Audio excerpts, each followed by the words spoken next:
Olá, tudo bem com você? Eu sou Eliezer Melo, do canal Método de Êxito, e hoje nós estamos aqui para conversar sobre lesão por pressão. Em uma aula anterior, nós falamos sobre úlcera por pressão. No entanto, aconteceram mudanças em 2016, em abril de 2016 mais especificamente, e é justamente sobre essas mudanças que nós vamos falar. Essas mudanças foram trazidas pelo consenso da NPUAP 2016. A NPUAP é a National Pressure Ulcer Divisor Panel. Eu não sou nenhum perito em inglês, mas é mais ou menos assim que se pronuncia. Então, existe agora uma classificação traduzida e adaptada para o Brasil das lesões por pressão. Agora, portanto, não são inclusive chamadas mais úlceras por pressão, e sim lesão por pressão.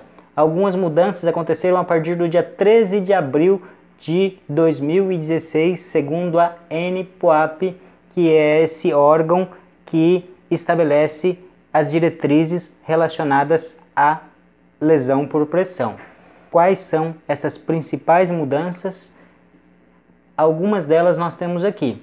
Antes era úlcera por pressão, agora lesão por pressão. Por que essa mudança? Por exemplo, lesão por pressão estágio 1, que anteriormente era chamada úlcera por pressão estágio 1, a pele estava ainda íntegra e já era chamada de úlcera. Úlcera compreende ulceração, ou seja, há uma injúria tissular mais significativa.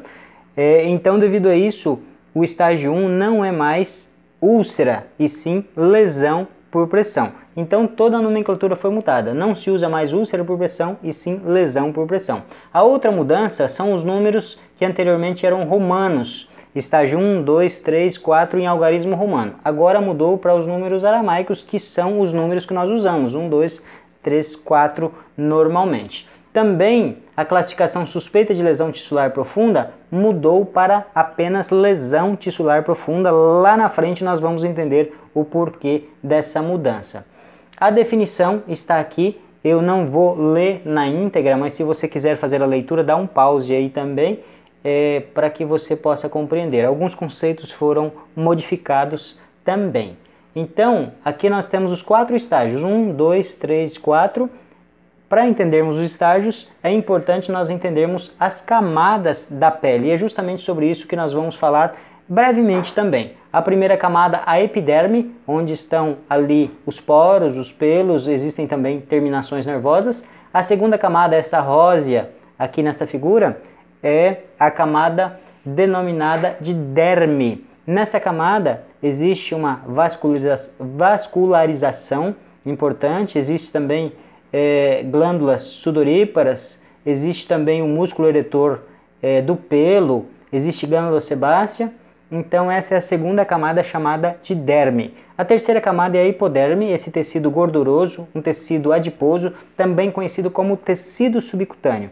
Depois dessas camadas vem o músculo e também tendões musculares e, por último, o osso. Então, são essas 4 camadas. A lesão por pressão é classificada de acordo com a agressão nessas camadas. Vejam só, o estágio 1, observe aqui que a pele na sua superfície está ainda íntegra. A pele permanece intacta. Observe a definição. Pele íntegra com área localizada de eritema que não embranquece e que pode parecer diferente em pele de cor escura. Também presença de eritema que embranquece ou mudança na sensibilidade, temperatura ou consistência, ou seja, o endurecimento, podem preceder as mudanças visuais. Aqui eu quero destacar o seguinte, essa área que não embranquece. Imagine que você está trabalhando lá na UTI do hospital na qual você atua e recebe um paciente de outro serviço, e você faz o exame físico e observa que ele na região sacral tem um ponto de hiperemia, como esse aqui. Então, o que você faz? Você realiza uma compressão com o seu dedo indicador, como foi feito aqui, e quando você descomprime, você observa, houve um embranquecimento? Se houve um embranquecimento, é porque ainda não é uma lesão por pressão. No entanto, se não houve o embranquecimento, como nessa segunda figura, então já é uma lesão por pressão. O estágio 2, vocês observam que há um comprometimento da primeira e da segunda camada, da epiderme e da derme. Nesse caso aqui, a pele pode permanecer íntegra, pode formar uma bolha, por exemplo. No entanto, a segunda camada já é atingida. A bolha pode estar rompida ou não. Nesse caso, geralmente não tem necrose. Nesse caso, geralmente não tem esfacelo também. A definição está aqui, ó. Perda de pele em sua espessura parcial com exposição da derme. O leito da ferida é viável, de coloração rosa ou vermelha, úmido e pode também apresentar-se com uma bolha intacta, preenchida com exudato seroso ou rompida. O tecido adiposo e tecidos profundos não são visíveis. Então, vamos agora para o estágio 3. O estágio 3 já é mais profundo. Atingiu a epiderme, atingiu a derme e chegou à hipoderme, que é o tecido subcutâneo. Esse é o estágio 3. Nesse caso aqui, podem existir pontos de necrose, também pode existir pontos de esfacelo. No entanto, o esfacelo e a necrose ou escara, elas não cobrem completamente o leito da lesão, porque se estivesse coberto todo o leito da lesão, não seria estágio 3, seria lesão por pressão não classificável. Então, nesse caso, se houver necrose, se houver esfacelo, não estará completamente coberto, será apenas parcialmente. Aqui nós temos a definição: perda da pele em sua espessura total, na qual a gordura é visível e frequentemente tecido de granulação e epíbole, que é aquela lesão com bordas enroladas, estão presentes. Esfacelo e ou escara pode estar visível parcialmente, lembre disso.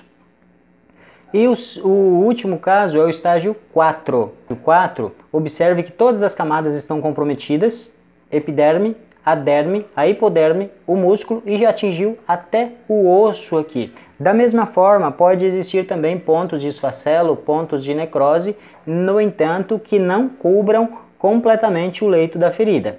A definição é a seguinte: perda da pele em sua espessura total e perda tissular com exposição ou palpação direta da face, músculo, tendão, ligamento, cartilagem ou osso. Esfacelo ou escara pode estar visível também neste caso.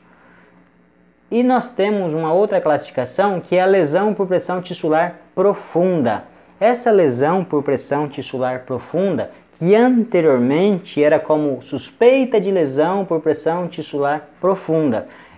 A pele em sua superfície está intacta, porém a lesão está lá no interior. Nós temos aqui um exemplo desse caso. Aqui você observa a pele, embora esteja enegrecida, esteja acastanhada, ela está íntegra, mas na parte interior, as camadas interiores estão comprometidas. Então aqui nós vemos como se apresenta, por exemplo, no calcâneo, esse caso. Então isso aqui é uma lesão tissular profunda, anteriormente chamada de suspeita de lesão tissular profunda. Mudou essa nomenclatura também.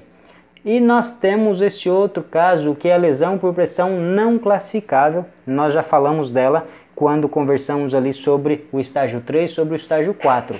Se o leito da ferida está completamente coberto por necrose ou por esfacelo, então é um caso não classificável. Nós vamos ver aqui exemplo, ó. Uma lesão por pressão, observa que o tecido necrótico está cobrindo todo o leito da ferida. Nesse outro caso aqui, nós temos tecido necrótico, também, isso aqui é uma figura ilustrativa, também tecido esfacelo.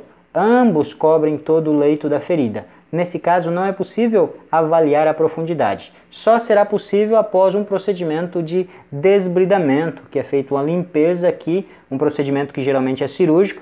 Então, após esse procedimento é possível nós avaliarmos qual a profundidade. Geralmente, nesse caso, a profundidade será estágio 3 ou estágio 4. Existem também definições adicionais que são lesão por pressão relacionada a dispositivo médico e lesão por pressão em membrana mucosa. Essas definições são trazidas também pela NPOAP 2016, não vamos falar sobre elas nesse momento, mas é importante que você saiba que existem e oportunamente também estude mais detalhadamente sobre esses dois tipos de definições aqui. Se você gostou, dê um like aqui embaixo. Se você também achar interessante, compartilhe com seus colegas. Eu agradeço a sua atenção até aqui. Grande abraço e até o próximo vídeo.